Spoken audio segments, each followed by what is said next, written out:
The rain had been falling for hours, soft, cold, unending. It painted the city streets silver, washing neon lights into trembling reflections on the pavement. Somewhere near the corner of 5th and Maple, under a flickering street lamp, sat a woman holding a paper cup and a sign that read, "I don't need much, just hope." She wasn't begging, not really. She was just there, quiet, still, as if life had forgotten her. Her coat was too thin for the weather, and her hair stuck to her face in wet strands. People passed by without looking. Cars rushed through puddles, throwing water onto the sidewalk, but she didn't even flinch. Inside a nearby cafe, a man in a charcoal suit was staring at her through the window. His name was Ethan Cole, CEO of one of the biggest tech companies in the city. To the world, he was power in motion, polished, brilliant, unreachable. But that night, something about that woman outside made him stop. He couldn't explain it. Maybe it was the way she looked at her hands, as if even they had betrayed her, or the way her shoulders trembled when the wind pushed too hard. Whatever it was, Ethan felt something stir inside him, something he hadn't felt in years. He stood, walked out, and crossed the street. The rain soaked through his expensive suit instantly. The woman looked up, startled, her eyes the color of old glass, tired but soft. "Hey," he said gently. "You okay?" She blinked, unsure how to respond. "I'm fine," she whispered, her voice trembling like her hands. "You should go back inside. You'll catch a cold." He almost smiled. "You sound like my assistant," he said. "But you're shaking." "I'm just cold," she replied, forcing a small smile. "It's not the worst thing I've felt." Her words hit him like a quiet truth. Ethan hesitated, then reached into his wallet and pulled out a crisp 1,000 bill. He held it out to her. She frowned. "I don't want your money," she said, her tone defensive now. "It's not what you think," he said. "I'm not trying to fix anything. I'd like to ask for something small in return."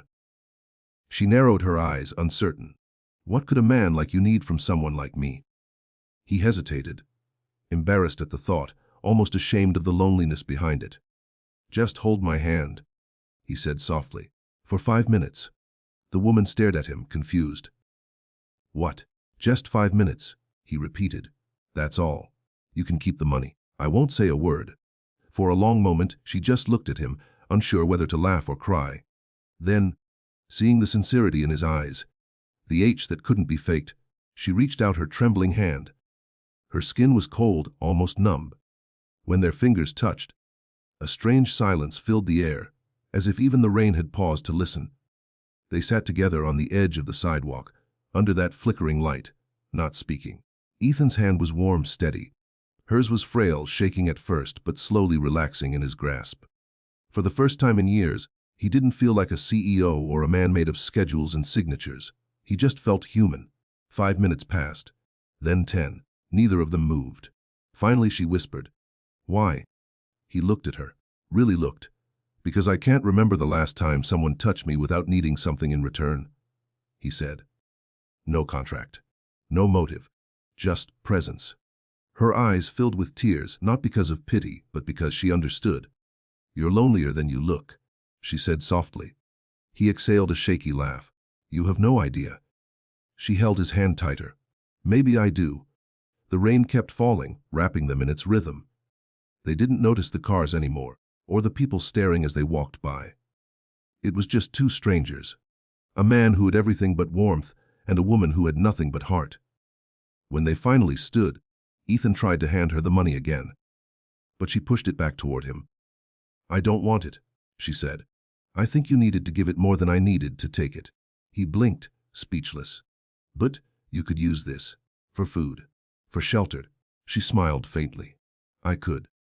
But for the first time in months, I don't feel invisible. You already gave me something worth more." Her words struck him harder than any business loss or personal failure ever could.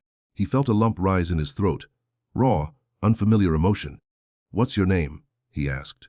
"Leela," she said. He nodded slowly. "Lila, would you let me help you? Really help you?" She hesitated. "People always say that," she murmured. "Then they forget." "I won't forget," he said, his voice quiet but firm. She studied his face, the kind that usually hid behind boardroom walls and newspaper photos. But now it looked different. softer, honest. Finally, she nodded. The next morning, Leela found herself sitting inside a sleek, glass-walled office, wrapped in a warm coat that Ethan's assistant had brought her. She looked around nervously, overwhelmed by the sheer beauty of it. Marble floors, city skyline views, the hum of quiet power. Ethan walked in, holding 2 cups of coffee. "I didn't know how you take it," he said, handing one to her. "So I brought options." She laughed, a sound so fragile it almost broke him again. Over the next few weeks, Ethan helped her find an apartment and connected her with people who could get her back on her feet. She told him about how she lost her job after her mother's illness, how debt swallowed everything she had, and how one bad month had turned into a year of survival. He listened, truly listened.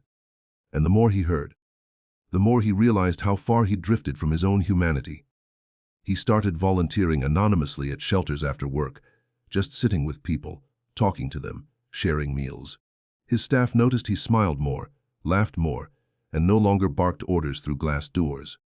The man who once measured his worth in quarterly reports began to measure it in moments of connection. Months later, during a company event, he spotted Leela again, no longer the woman from the street, but standing tall, confident, working as a community outreach coordinator. Her hair was tied neatly, her eyes bright. She caught his gaze from across the room and smiled, that same small, quiet smile that had changed everything. As the evening went on, he found her near the exit. "You look incredible," he said. "So do you," she replied. "Lighter somehow." He laughed. "Maybe I finally learned what wealth really means." Leela tilted her head. "And what's that?" He paused, thinking. "Having something to give that money can't buy."